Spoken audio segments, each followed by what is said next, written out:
Welcome to the deep dive.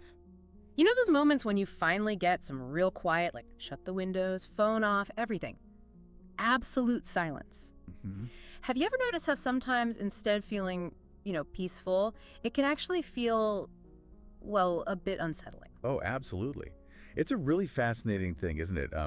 You might even know someone who's like soundproofed a room Yeah. only to find they actually can't sleep in total silence. They end up needing like a white noise machine or something. Right, so we want the quiet, but when we actually get it, it can be kind of disturbing. Exactly. It's a paradox. It really makes you wonder why. And it reminds me of that idea from Gestalt psychology, figure ground organization. Yes, that's a perfect way to think about it. Yeah. How our brain is constantly sorting out what we're focusing on, the figure from everything else, the background. So in our normal noisy lives, all the sounds, the traffic, the talking, music, those are the figures. And silence is just the background noise, or lack of it. Pretty much, yeah. Silence is the ground. Our perceptual system gets really used to having those distinct sounds as figures to lash onto. They grab our attention. Okay. So when you encounter true silence, well, it kind of throws a wrench in the works. Yeah. Suddenly, the silence itself, the absence, wants to become the figure. Ah, right, the thing you focus on. Exactly. And because our minds aren't really trained to focus on, well, on nothing, or what seems like nothing, it can feel really uncomfortable, almost jarring.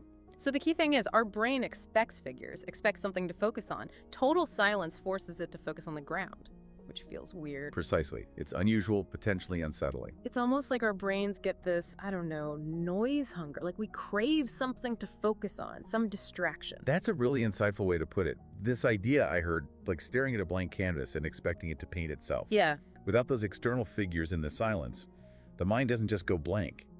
It starts generating its own noise, its own figures. Mental noise, thoughts, feelings. Exactly. Our perceptual system is inherently active, you see. It's always looking for patterns, for structure. If the outside world isn't providing clear figures, It looks inward. it turns inward, precisely. And that internal activity, thoughts, bodily sensations, memories, that can feel like a different kind of overwhelming noise when you were actually hoping for peace and quiet. It makes me think of that famous line by Pascal, about how humans can't stand sitting quietly alone in a room. Or absolutely, centuries old, but still rings incredibly true for so many of us. And from this Gestalt angle, it seems like it's because our brains are just so hardwired to find patterns that silence feels like a void at first, like there are no patterns there. That's a great way to frame it. Our brain is constantly organizing sensory input into these meaningful wholes, gestalts. Silence kind of disrupts that because it removes the usual building blocks. So you're left without the familiar structures. Right, and the brain can interpret that lack, that absence of familiar patterns as, well, maybe not a threat, but certainly something to resist or avoid. But it's not really a void, is it? I remember hearing this analogy like being in a pitch black room. Mm-hmm. At first, it seems absolutely empty. But if you stay there, let your eyes adjust, you start noticing things. Faint shapes, maybe a tiny bit of light under the door. That's a beautiful analogy, yeah. And silence feels like that too, doesn't it? It's not actually empty. It's full of subtle stuff. Nuances we've just forgotten how to perceive because we're bombarded with loud things all the time. Exactly. Our attention gets trained, Yeah. trained to focus on the loud, the obvious, the demanding figure. Silence contains a different kind of information. Quieter detail. Much quieter, requires a different kind of attention, really. More receptive, maybe less forceful. Which brings us to something pretty wild, those sensory deprivation experiments. Oh, yes. Fascinating stuff. Where people are put in complete silence, complete darkness, Yeah. and their brains, desperate for something to process, for figures, they start creating their own. Vivid hallucinations, apparently. Exactly. And it's crucial to understand that's not like people going mad. It's the brain's natural drive To make meaning. to organize, to find patterns. When it's totally cut off from external input, it turns inward with incredible power. Those internally generated figures can be overwhelming. Wow. It really underscores just how fundamental that figure ground process is to our whole conscious experience. Think of it like if you lift weights constantly, your muscles adapt, right? Sure. Constant noise trains our brains processing in a certain way. Yeah. Silence requires activating a different set of mental muscles. And that can feel really unfamiliar, even strenuous at first. Okay, but here's the puzzle, right? The contradiction we started with. We might fear silence or find it uncomfortable, Mm-hmm. yet we actively seek it out. Meditation apps, silent retreats, noise-canceling headphones. Why do we do that if it's so unsettling? That is the core paradox. And the Gestalt perspective suggests it's all about that tension, that dynamic between what's in the foreground of our awareness and what's lurking in the background. Explain that a bit more. Well, in our busy, noisy lives, external stuff, emails, notifications, conversations, traffic, constantly dominates the foreground. It pushes our internal world. Thoughts, feelings. Exactly. Yeah. Thoughts, emotions, bodily sensations, Mm. all that gets pushed into the background. It's there, but we're not focused on it. Okay. So when you intentionally seek silence, when you remove those external figures, what happens? The background stuff comes forward. Precisely. You're suddenly confronted with whatever has been residing in that background. So, like, if I just sit in a quiet room, Yeah. at first maybe I notice, I don't know, the hum of the fridge or a car outside. Those little external sounds are still the figure. Right. The familiar figures grab you first. But as those fade or I stop paying attention to them, then maybe I notice my breathing or my heart beating. The internal sensations emerge. And then maybe thoughts start popping up, Yeah. worries, emotions, and that's often when it starts to feel difficult. Exactly. Yeah. Because the ground has now become the figure. And confronting that internal landscape directly can feel really intense, maybe even overwhelming. And we might just call that boredom or anxiety. We might misinterpret it, yes. But often, it's really the direct confrontation with ourselves, with the unprocessed bits, the stuff we normally keep comfortably in the background while we're busy dealing with the outside world. So the discomfort isn't random. It's my brain saying, hey, look at this stuff you haven't dealt with. In a way, yes. It's the brain bringing these unresolved or unattended elements into focus. It's an opportunity, even if it doesn't feel like one initially. But it's not just confronting difficult stuff, is it? I really like this idea of silence being like a blank page, not an empty void. Ah, yes. That's a powerful reframe. A writer isn't scared of a blank page because it's empty. They see it as full of potential, right? Exactly. Potential.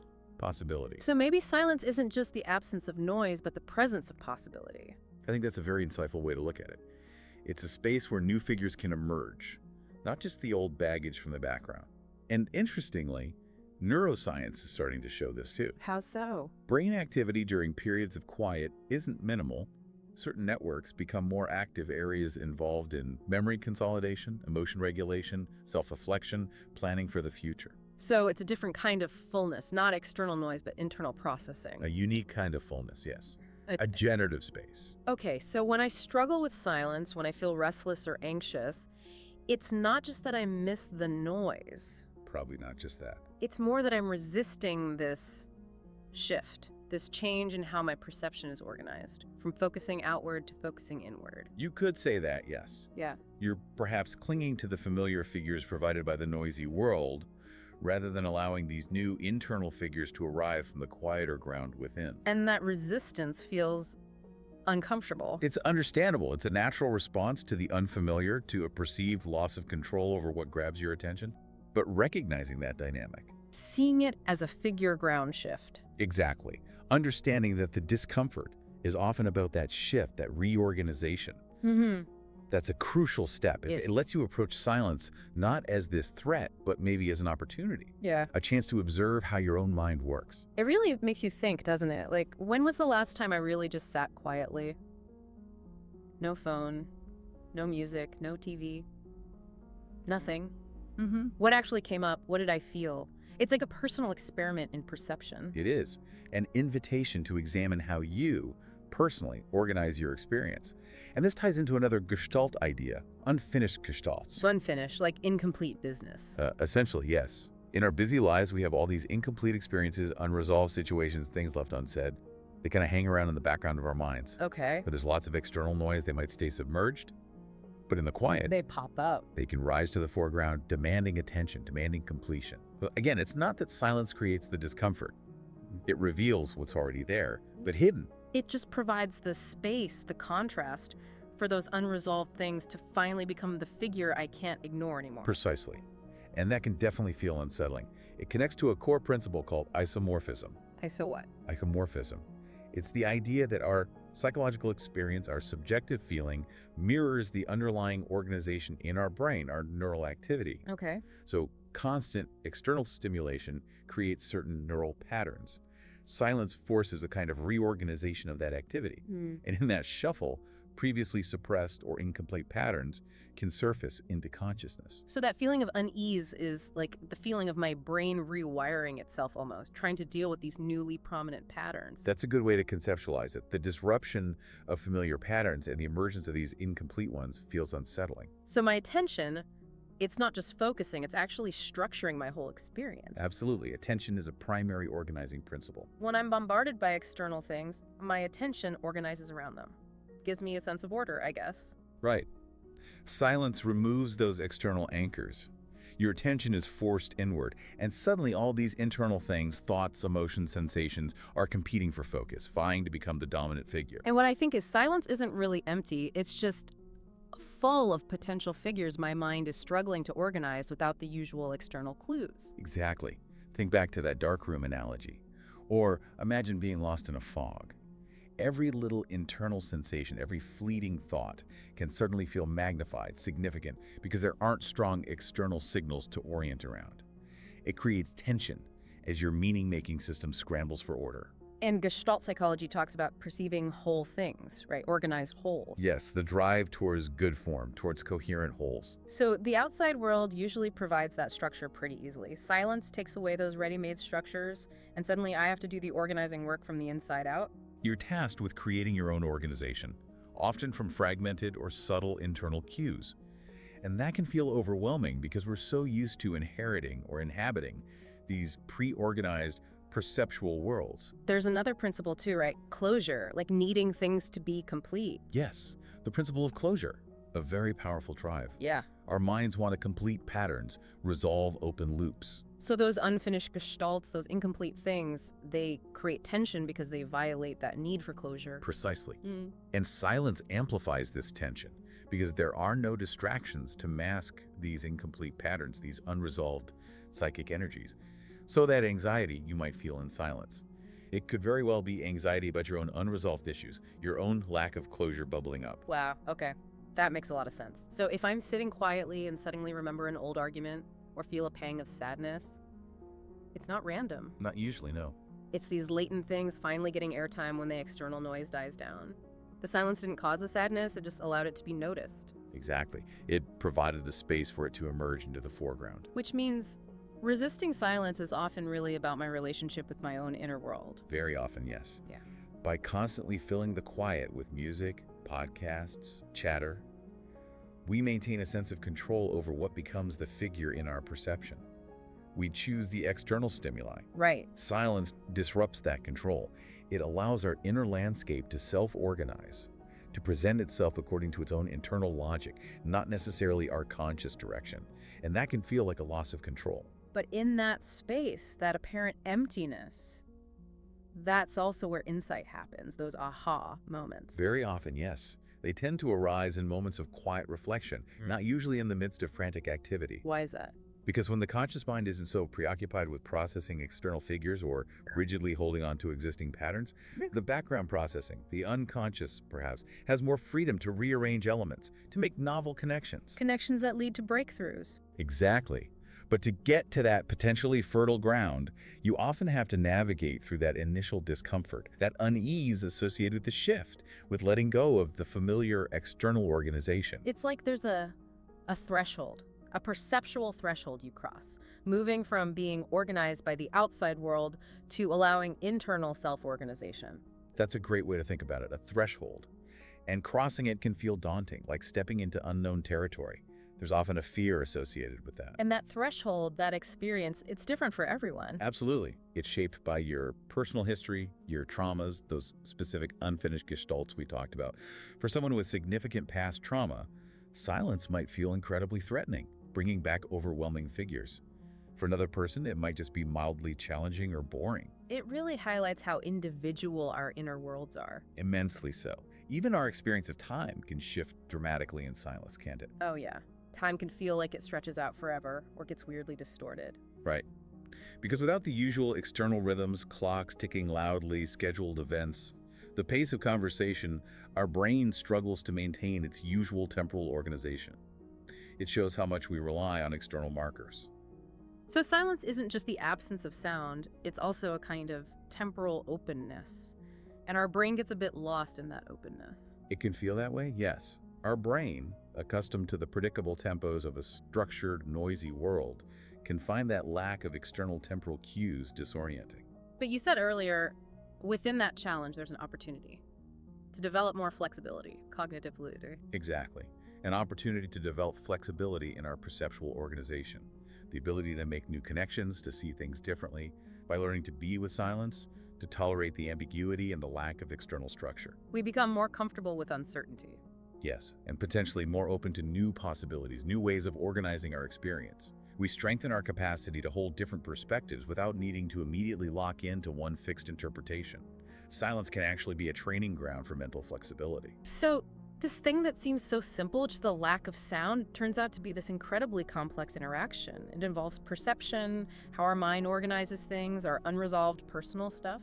It's deeply complex, Yeah. and that initial discomfort, that urge to fill the silence, maybe it's not something to just push away or fix. Maybe it's a clue, A clue to explore. a gateway perhaps to understanding the deeper workings of our own consciousness.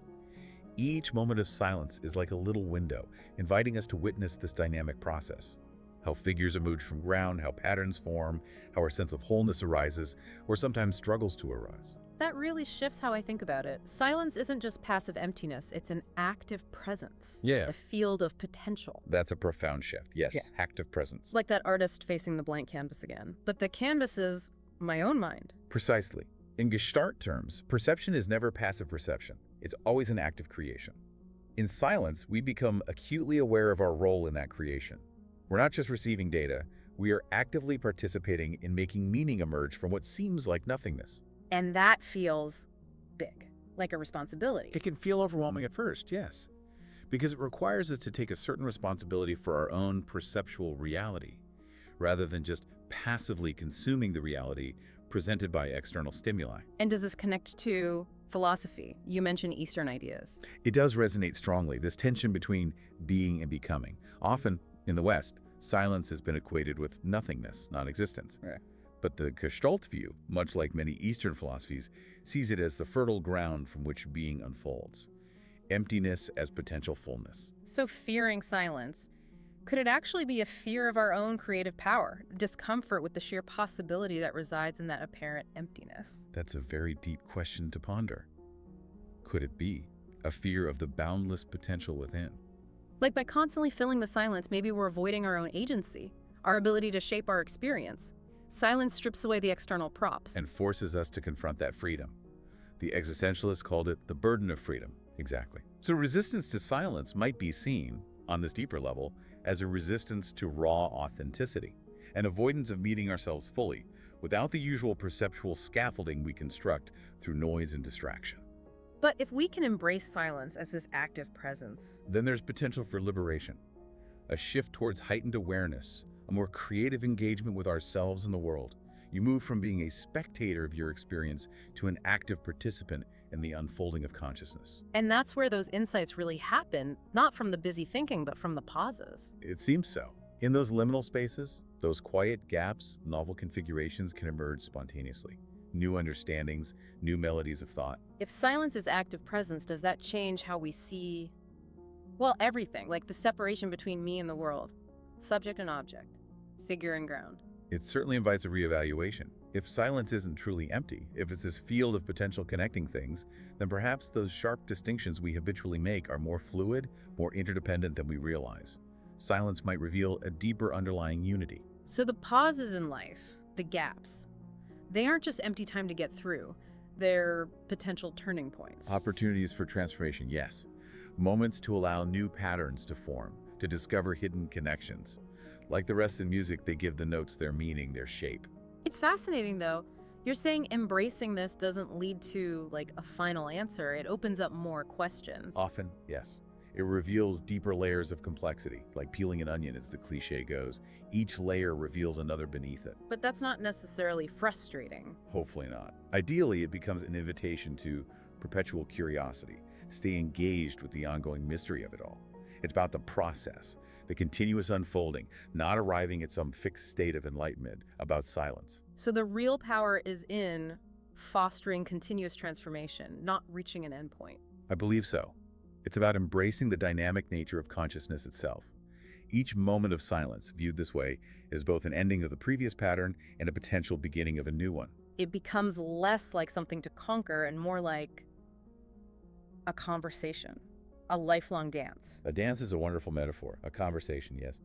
And the more you engage, the more you listen to the silence, the more you realize the vastness of what remains undiscovered, like looking up at the night sky. And that leaves you in this interesting place, aware of your limits, but also inspired by the potential. Exactly, a kind of creative tension, grounded in the present moment of quiet, yet reaching towards new understanding, comfortable with the uncertainty, yet driven by that innate curiosity. So silence becomes this incredible teacher, not by giving answers, but by prompting better questions. Precisely. It shifts the focus from finding solutions to deepening the inquiry. So the goal isn't just to learn to tolerate silence. No, much more than that. It's about embracing it as an ongoing adventure, an adventure in perception, in meaning-making, in being human. Beautifully put. It's a threshold, always inviting further exploration, further transformation. The journey through silence and with silence is constantly evolving.